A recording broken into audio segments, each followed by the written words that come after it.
Newfoundland's eastern Atlantic coastline.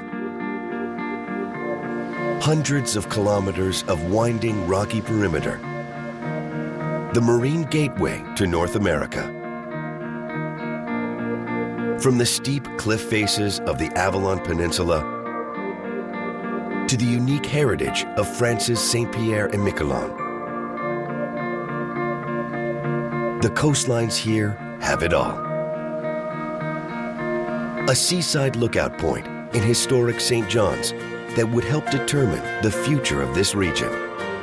In 1762, the Battle of Signal Hill took place here on our site, and it was actually the last battle of the 7 Years' War fought in North America.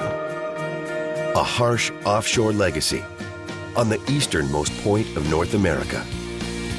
You have a combination of pack ice and bad weather and fog. And also this is the location of the major oil fields, so it presents a very unique challenge.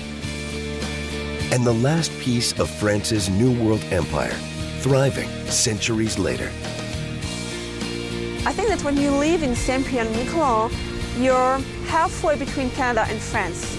You are influenced by Canada because we're surrounded by Canada, of course. Now, we explore this rugged coastline like never before. A bird's eye view, unlocking the secrets of our maritime past, present, and future. This is Canada, Over the Edge.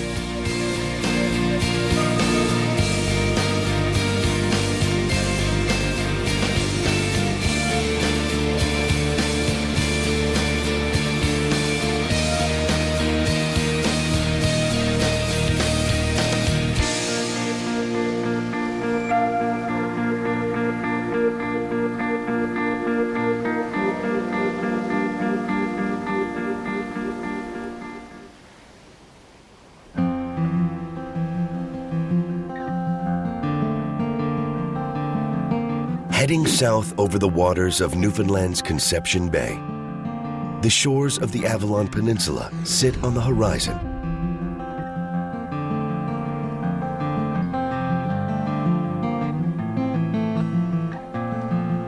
Here, formidable Cape St. Francis marks the entrance to this 10,000 square kilometer peninsula, home to more than half of Newfoundland's island residents.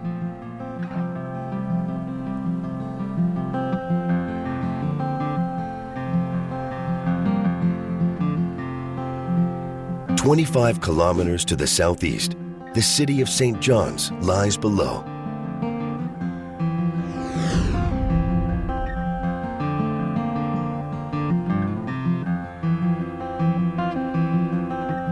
First settled year-round in the early 1600s, it is the oldest English-founded city in North America.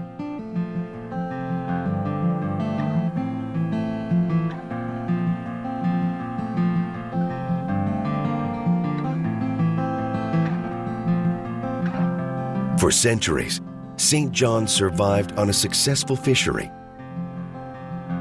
Despite a collapse of the industry in the 1990s, St. John's connection to the sea carries on with a fishing fleet, industrial port, and booming offshore oil operations.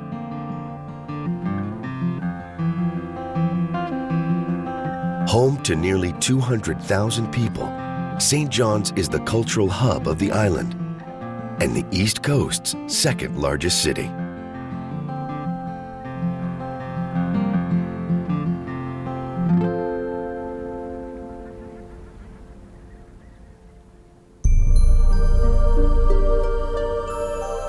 And overlooking this outpost is one of Canada's best-known coastal landmarks.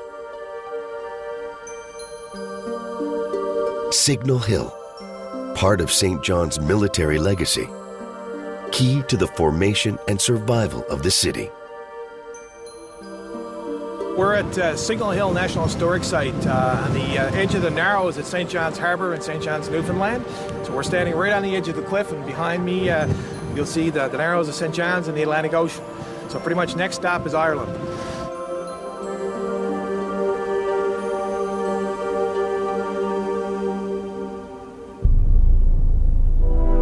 Robin Martin is an interpreter at this remote lookout, 500 feet above water, the city's connection to the sea. Signal Hill, its name itself implies its connection to the communications history. And before it was called Signal Hill, it was called Flagstaff Hill, and it was used for both military and also civilian communication. So because of the high promontory of the land, they'd be able to observe all shipping going in and coming out. And when they saw a ship on the horizon coming in, they'd be able, with a telescope, to identify through flags who owned the vessel, and then they would send flags up to notify the companies down on the wharf that their vessel was coming in, so they prepare for it to be unloaded.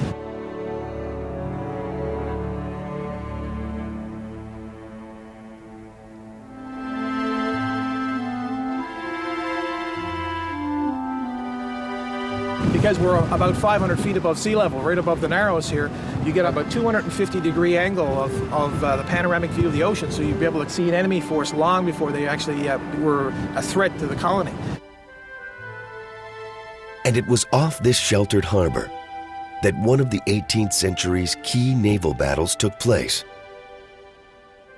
In 1762, the Battle of Signal Hill took place here on our site, and it was actually the last battle of the 7 Years' War fought in North America, and it kind of was the period at the end of the sentence for that conflict, which pretty much determined whether or not England or France was going to control North America.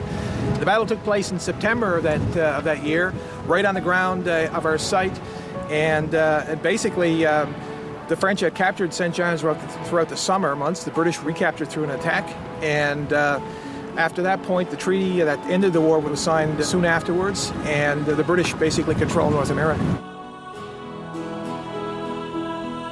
But Signal Hill's best-known legacy is its role in Guglielmo Marconi's telegraph experiments of 1901. He believed he could send a wireless signal across the Atlantic Ocean.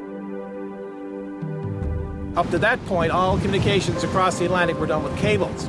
Because of our proximity to Ireland, he chose to set up his receiving station here at an old hospital, an abandoned hospital here on Signal Hill. And a message was sent across from the United Kingdom, was received here in 1901. Today, the Cabot Tower adorns the top of the hill. Built for Queen Victoria's Jubilee, the tower and the hill remain the centerpiece of St. John's. For Robin Martin, it's not just a meeting point for tourists, but also for locals who continue to be drawn here. The tower itself has become an icon for all Newfoundlanders, I believe, and it's become a symbol of Newfoundland. And I think that it's become an inexorable part of the tapestry of the culture of Newfoundland. And we have the vast majority of our visitors here that come are Newfoundlanders. They come every day. We have people that come and drink their coffee and read the newspaper here in February, in the deepest part of our winter. We have people that walk our trail systems every day in the summer, in the spring, and the fall. So it's become an integral part of the day-to-day life of Newfoundlanders, certainly certain people living in St. John's and the greater St. John's area.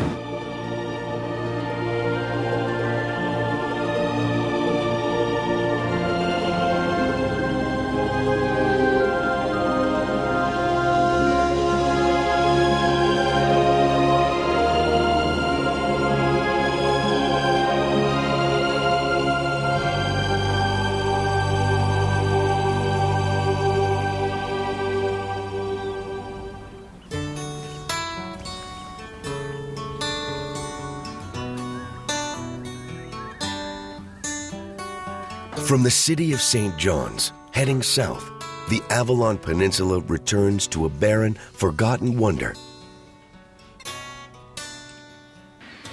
Here on the harsh Atlantic coast of Newfoundland.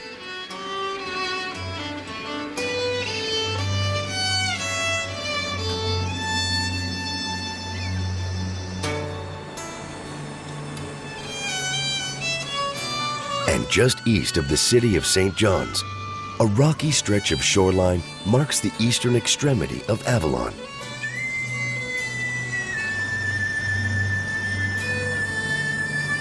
It is Cape Spear. And at just over 52 degrees longitude, It is also the easternmost point in North America.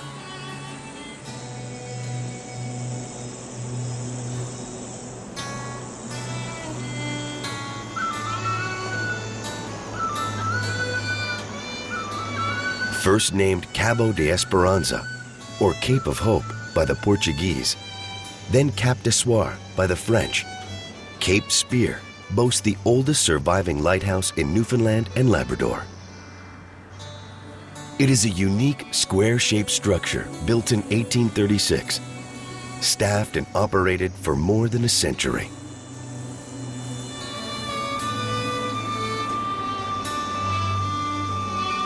In 1955, the light was moved to this nearby automated replacement station.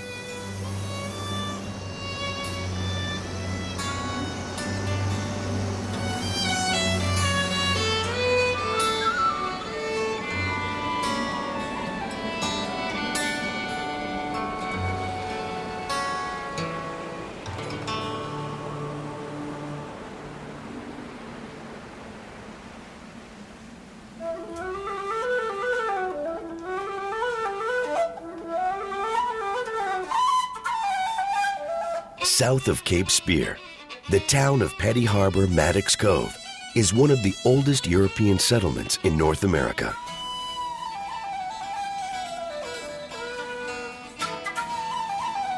A fishing hub since 1598, it was established more than 20 years before the Mayflower brought America's pilgrims across the Atlantic.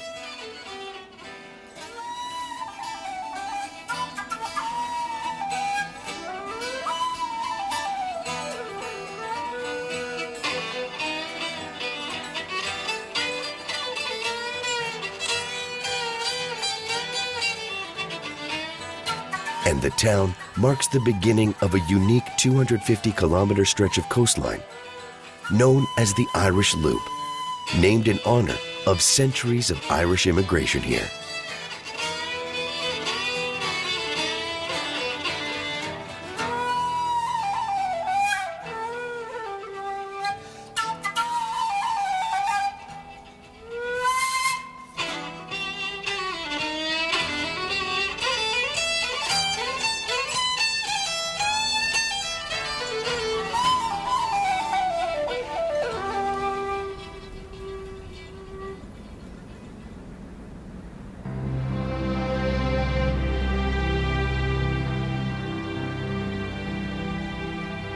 Further, a return to nature along the sharp cliff faces of the eastern Avalon Peninsula.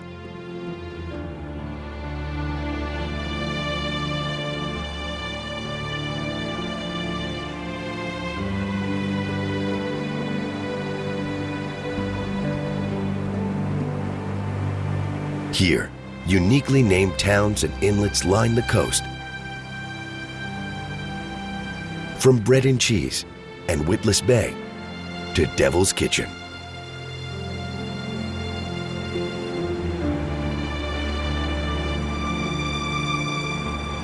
These granite rock faces have been carved over millions of years by the dangerous currents and tides, leaving incredible geological wonders in their wake.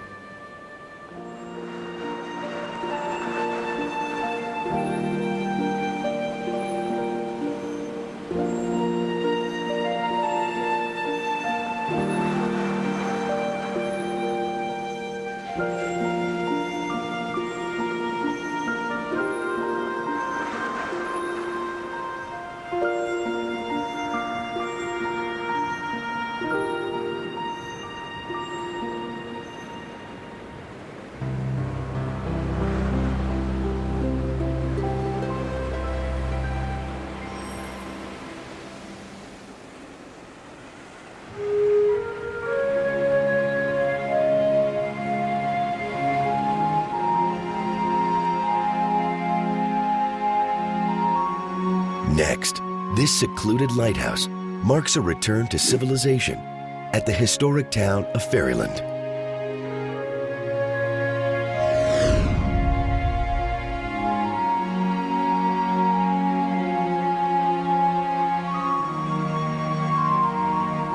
First settled by royal charter in 1621 by Lord Baltimore, the settlement would quickly prosper, home to more than 100 permanent residents just 4 years later.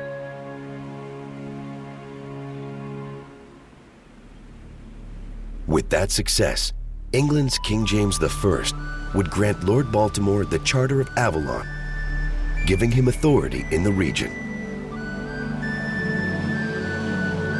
And with that authority, Lord Baltimore and Fairyland would make history.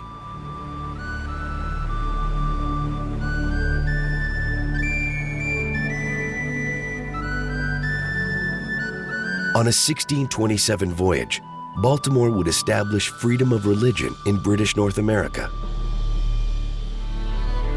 bringing 2 Roman Catholic priests to the settlement, allowing the many Irish immigrants in the region to freely practice Catholicism for the first time.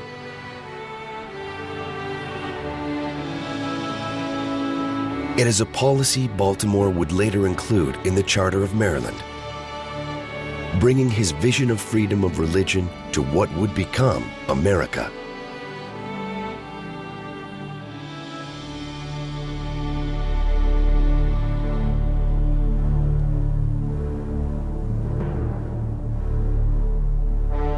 But in 1696, Fairyland would be destroyed by the French in a conflict known as the Avalon Peninsula Campaign.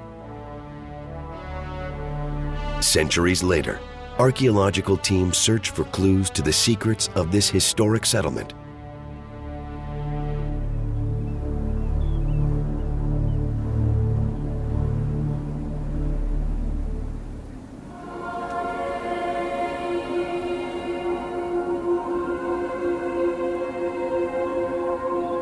From high above the island of Newfoundland, the eastern Avalon Peninsula represents just a fraction of this island's 10,000 kilometers of coast.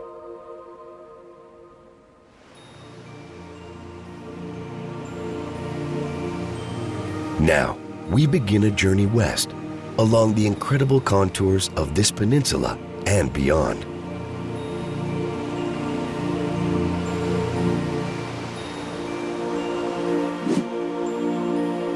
This is Cape Race. Located at the southeast corner of the Avalon Peninsula, the Cape holds a crucial place in Newfoundland history.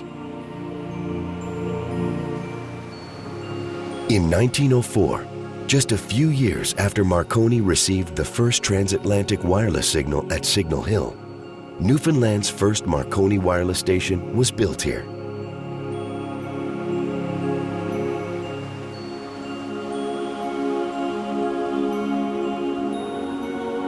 For decades, Cape Race was North America's connection to the world, with New York's Associated Press maintaining an office here.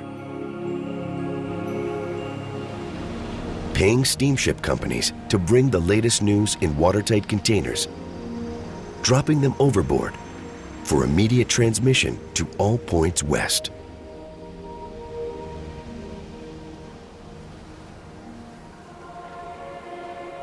But Cape Race's most famous transmission would be received April 14, 1912. "We require immediate assistance. Have struck iceberg and sinking," was the tragic message from the newly launched RMS Titanic. For nearly 4 days, Cape Race wireless operators worked here around the clock on rescue efforts and sharing Titanic's story with the world.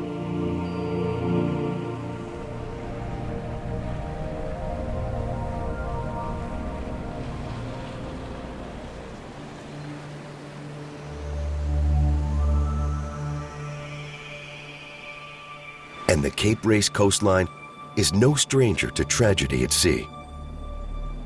With rocky, jagged cliffs shrouded in fog more than 150 days a year. It is a maritime legacy one Newfoundland institution is trying to change, improving working conditions for seafarers offshore. It is a multi-million-dollar simulation center, inspired by another of this region's great marine disasters, The Center for Marine Simulation started in its present form in 1995, and it was a result of the offshore industry's funding of safety-enabling facilities, primarily to assist them in ensuring safety and efficiency in operations. There is a tie back to the Ocean Ranger. The Ocean Ranger was a semi-submersible drilling unit that sank in a huge storm in the Newfoundland offshore in the very early 80s. And it was both a systemic error and a design error that resulted in loss in the unit. The entire complement of 84 people were lost. So out of that came the ballast control simulator, which really was the founding part of the center. And it expanded into the facility we have now, which is the largest simulation facility for marine operations in Canada. Chris Hearn is director of the Marine Simulation Center at St. John's Memorial University. A former navigator himself, he knows the challenges of Newfoundland's offshore. By geography, Newfoundland is blessed and cursed with some interesting weather. It's primarily influenced by two major currents that meet offshore here on the Grand Banks. The Labrador Current, which comes down, brings ice with it, both glacial ice and pack ice from up off Greenland. And it meets with the Gulf Stream coming up north from down south with warm water. And they intersect on the Grand Banks. So you have a combination of pack ice and bad weather and fog. And also this is the location of the major oil fields. So it presents a very unique challenge. In the years to come, Hearn believes this facility will be key in protecting Newfoundland's navigators of the future. We're on a ship's bridge, an entire ship's bridge, very compact, that's sitting on top of a 6-degree motion platform that allows the models to move as a real ship will move given the external forces, wind, wave, current, impacts. And it's a 360-degree screen that surrounds the entire bridge. And we're sitting on an offshore supply vessel, very similar to the ones that will be servicing the fields off Newfoundland. And we're just on the field near the Hibernia platform. Some of the production units are just over there on the other side, on our starboard side. We have 10 projectors. They're sitting up over the top of the unit itself, and they're projecting out onto the screen. The screen has a particular curvature, more pronounced at the bottom, and that's to give you, to make sure you don't lose depth perception while the vessel is moving around. We want to convince people they're actually here. I mean, the main focus is to make things as realistic as possible, because this is where you allow accidents or you let things play out that you can't or you wouldn't in the real world simply because of the cost or the risk. That's the value of a facility like this. And the facility allows Hearn and his team to investigate all types of marine tragedy, including new studies on multiple aspects of the Titanic disaster.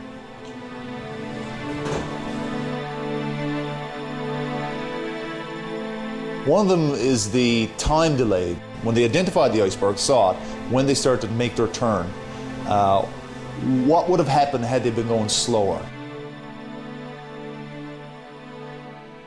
We actually built the Titanic, which we're standing on now, and we ran it through several exercises at different speeds trying to figure out would they have avoided the iceberg had they been going slower.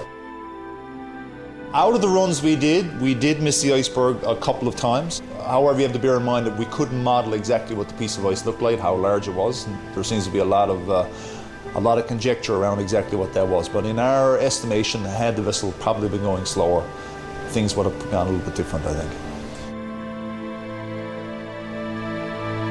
The sinking of the Titanic resulted in the SOLAS regulations, Safety of Life at Sea. It was the first international marine treaty. It started the international regulatory process. This institution is a result of those kinds of regulations and that kind of a loss. The Titanic is a story because it lies, several hundred miles off the coastline here. For a very long time, bits and pieces were washing ashore here. And I guess it really was always something that everybody knew about. The Titanic sank off the coastline, hit an iceberg here. Ice has always been an issue here. I guess it relates on a lot of levels.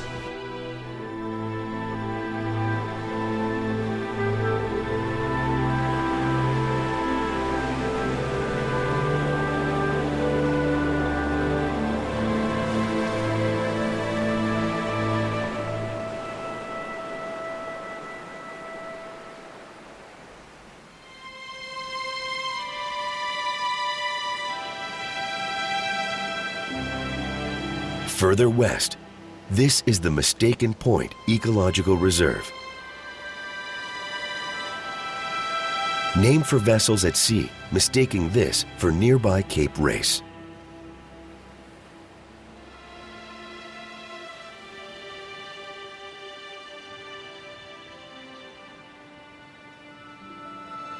The reserve is one of Newfoundland and Labrador's geological gems. The only place on Earth where 565-million-year-old seafloor is exposed and accurately preserved.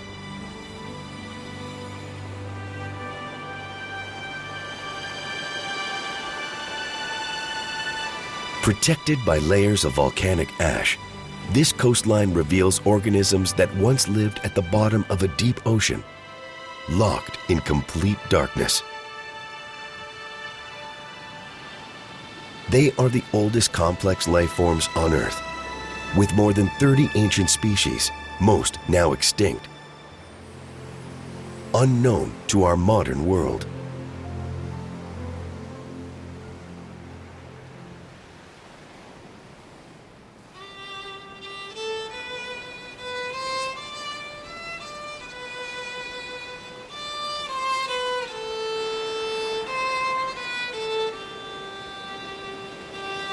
Next, the scenic village of Portugal Cove South.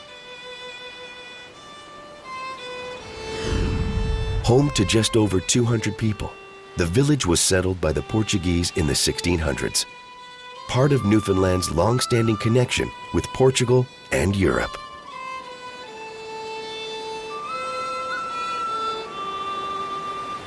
When the early explorers started coming to the New World, they realized that we had really abundant fish supplies here. John Cabot, for example, came and said that there were so many fish, jumping out of the water, that they were jumping in his ship, and he didn't need to catch them even. So he went back with this news saying, there's all kinds of food over there, let's go over. And so that's, I guess, how people first started coming to Newfoundland, just to catch the fish. It is a unique connection that goes beyond fishing. During the Napoleonic Wars with France, England was forced to acquire its wine from nearby Portugal. Through an act of God, Newfoundland became the aging facility for Portugal's national drink, imported to England by the Newman family. The Newman family had already established fishing premises here in Newfoundland, and the story goes that one of their ships in Portugal was bringing port back to England when it was thrown off course by pirates and bad weather. And the ship found itself escaping pirates in the middle of the ocean and not knowing what to do. So they knew that the Newmans had a plantation here, and they escaped and came to Newfoundland.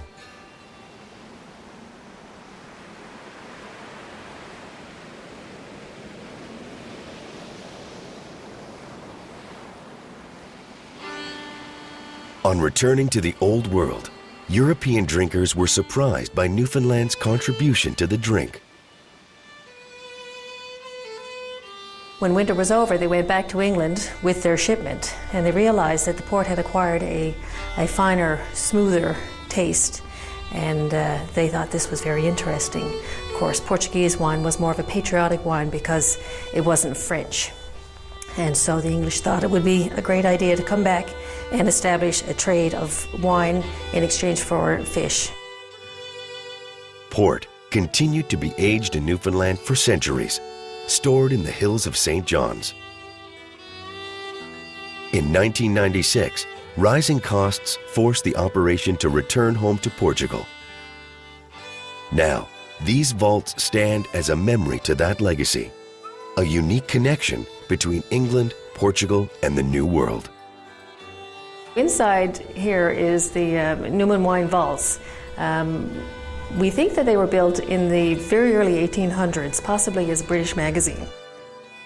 The barrels would have been from end to end and probably top to bottom. They filled the rooms. And workers who worked in here had to keep ventilation systems going, not only just for the goodness of aging port, but because the fumes were very, very strong, and they often went home inebriated.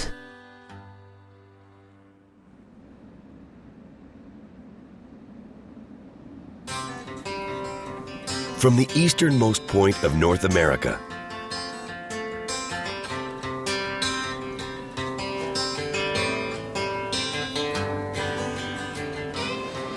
to the oldest life forms on Earth, the island of Newfoundland is a wealth of mystery.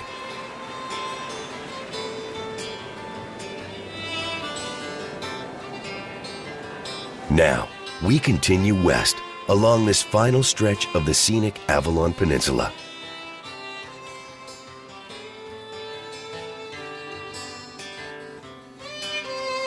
Following the path of the Atlantic inlet known as Southwest Arm, the towns of Placentia and Argentia slowly come into view.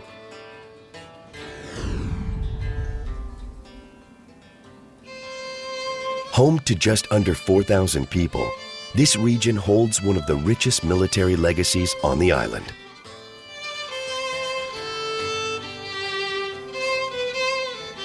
Settled centuries ago, Placentia was the capital of France's empire here. Today, high above the town, Castle Hill National Historic Site marks the ruins of their military establishment, the launching point for the Avalon Peninsula Campaign, attacking nearby settlements like Ferryland and more than 20 other coastal English outposts.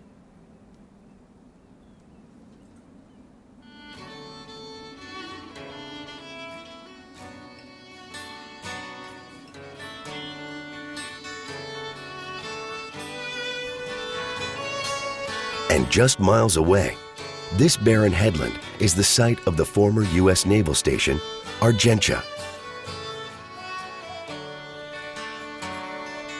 Originally a thriving village, Newfoundland, still part of the British Empire, would see Argentia razed to the ground at the onset of World War II under a land lease agreement between Britain and the U.S.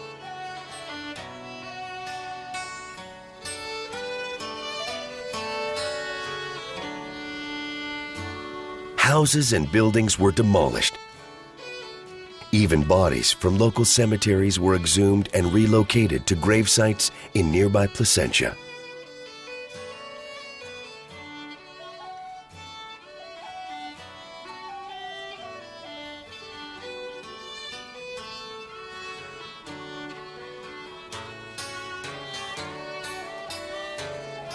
The base would be a key part of the transatlantic supply line, connecting North America with England.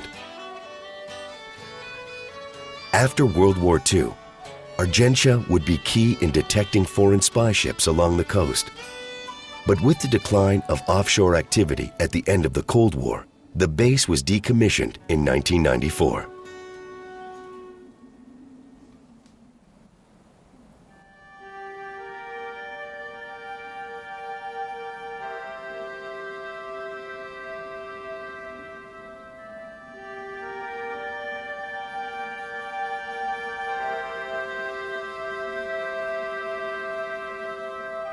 Ten kilometers to the northwest lies the former settlement of Red Island.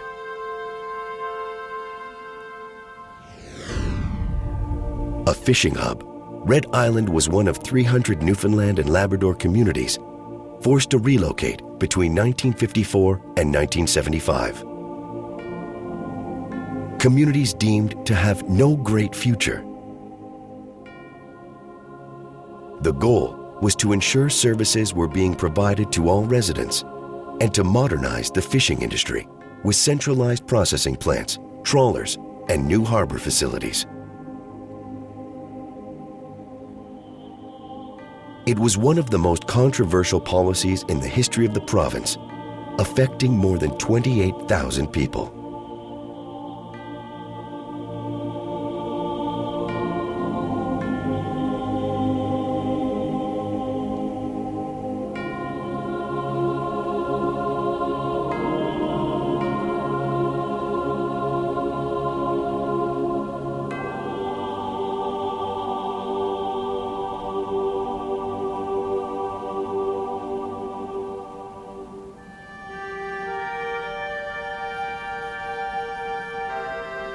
Heading west, we approach Newfoundland's other incredible coastline.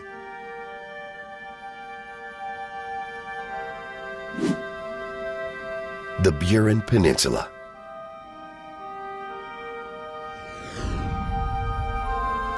It is a landscape unlike any other, with lush green rolling hills, spectacular sandbars, and thousands of tiny hidden coastal inlets.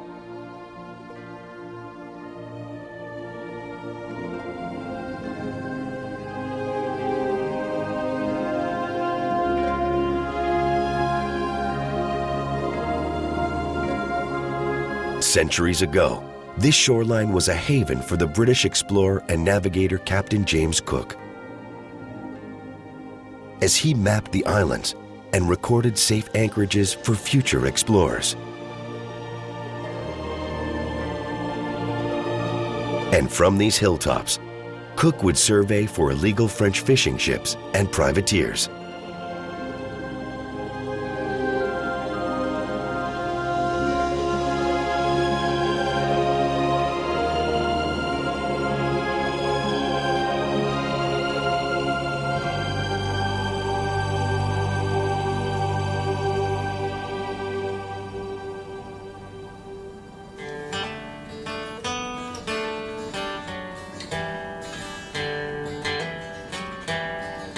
On the eastern end of the Burin Peninsula, the settlement of Marystown is home to a quarter of the peninsula's residents.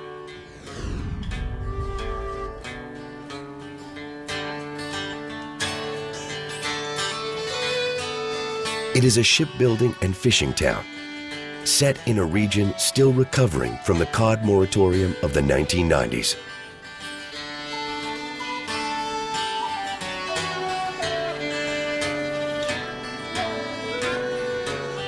Built on the shores of Mortier Bay, Marystown holds a strategic position in Newfoundland and Labrador.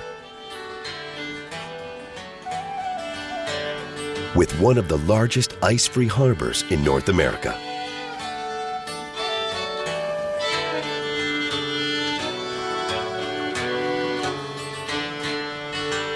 During World War II, Marystown and Mortier Bay were chosen as the evacuation point for the British royal family and the regrouping point for the British Navy in the event of a German attack on Britain.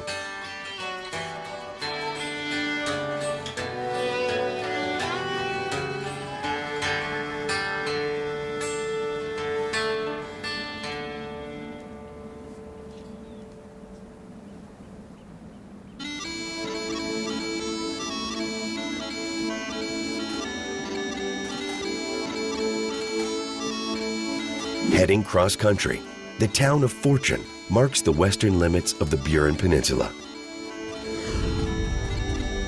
and the beginning of a unique coastal journey.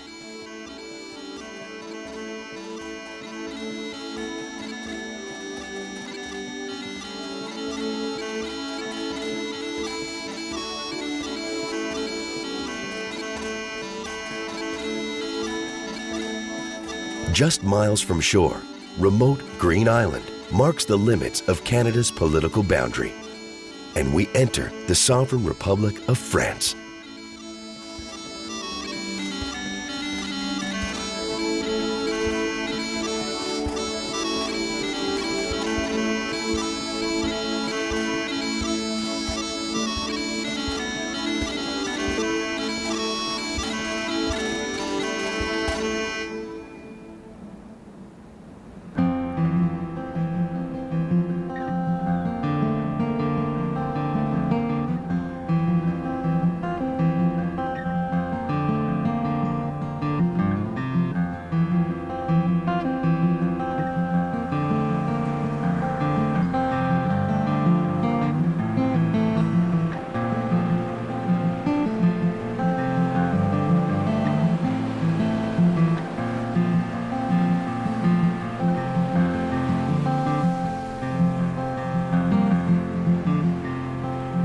Covering 242 square kilometers, this is Saint-Pierre and Miquelon,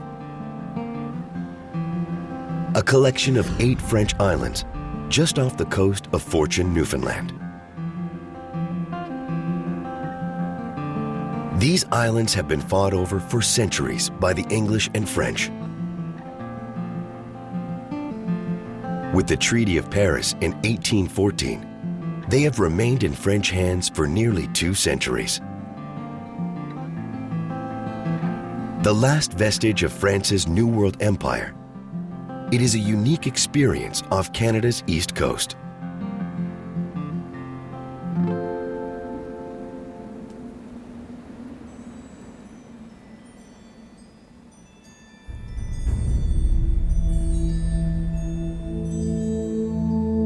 Here we are on French territory. We have euros and we are French citizens.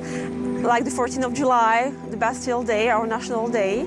And of course French flags everywhere, and the fact that everything closes at noon. We go home, we eat, we take time, and then go back to work at 1:30 or 2. So it's really the French way of life. Like much of eastern Canada, France's presence here is due to the historic fishery along these coastlines. Lauriane Decheverry is a historian with a local museum here. The reason why we are still French here in Saint Pierre is really cod. Just because French fishermen wanted to go on the Grand Banks of Newfoundland to fish cod, and they needed a land base. So they quickly found that Saint Pierre and Miquelon was close to the Grand Banks, and that there was this natural harbor in Saint Pierre that really gave its value to the island here. So they chose to come here to have a land base to be able to dry cod on what we call in French graves, which are like stone fields, flakes. That's really why France fought with England to keep the islands, because cod was very important for the country at this time.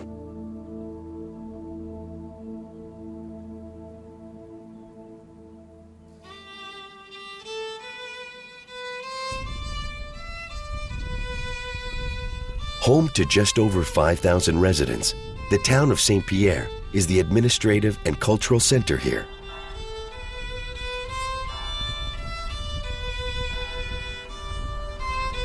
With French restaurants and cobblestone streets, it is a piece of Europe in Canada's backyard.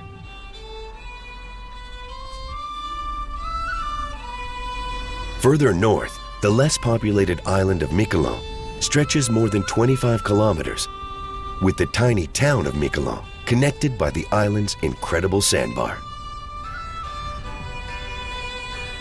We also have the island of Miquelon-Langlade. So we have a small town on Miquelon, and Langlade is a very wild place. People of Saint Pierre like to go to Langlade and Miquelon during summer months just to spend their holidays there.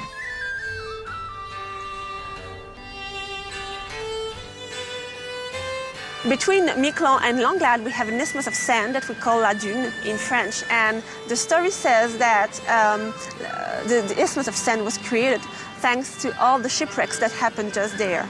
So we have legends about ghosts and shipwrecks on this isthmus of sand.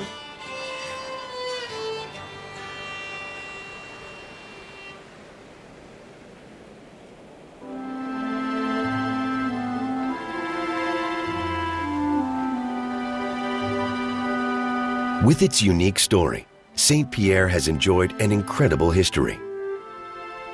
From the early battles of the 18th century to a rum-running tradition born out of the Prohibition era, when Al Capone was said to have visited the island, Gilles Borotra is a local resident.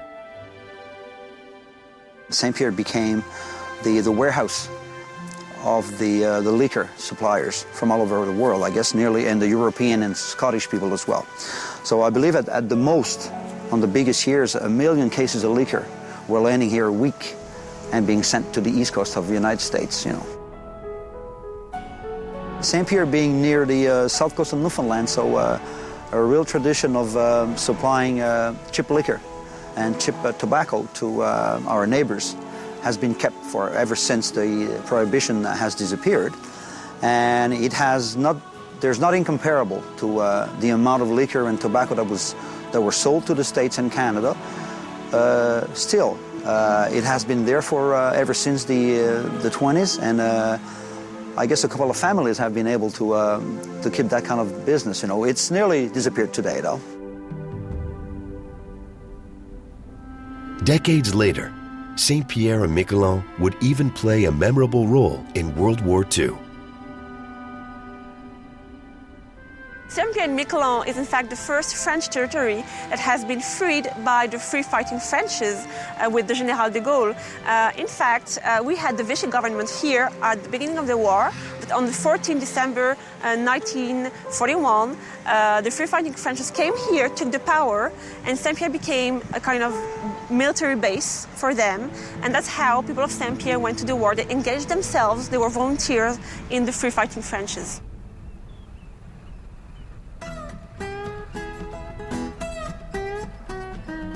Far from home, the traditions of Old World France carry on here, particularly those of the first Basque settlers. Compared with the les Bretons and the Normandy people, only the Basques have really kept traditions on the island, from the dance to the sports. In the heart of downtown Saint-Pierre, one of the most recognizable features is a large orange wall, used today for traditional Basque sports. That's originated from les Basques, who came from le Pays Basque in the, I guess, the mid-1800s, like my grandfather did actually. And they've built that wall nearly 100 years ago.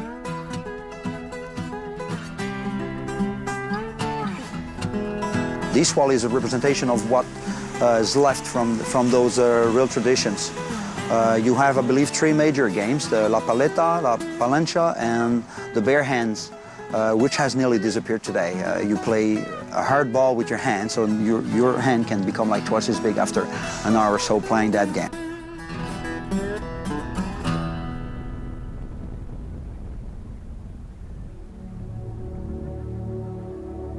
More than 3 centuries after the first settlers arrived, Saint-Pierre and Miquelon continues a unique European tradition. For Lauriane d'Echeverry, life here reflects the unique island geography. I think that when you live in Saint-Pierre and Miquelon, you're halfway between Canada and France. You're French because you're a French citizen, you have euros, you vote for the French president and everything like the rest of people in France, but in a cultural way, you are influenced by Canada because we're surrounded by Canada, of course, and if we want to go to France, we have to go through Canada first. Some people say that they feel closer to Canada sometimes. Others say that they feel closer to France. But it's different. When you're in France, you feel your Canadian influence, and when you're in Canada, of course, you feel your French influence. So I would say that we're really half the way between those two countries.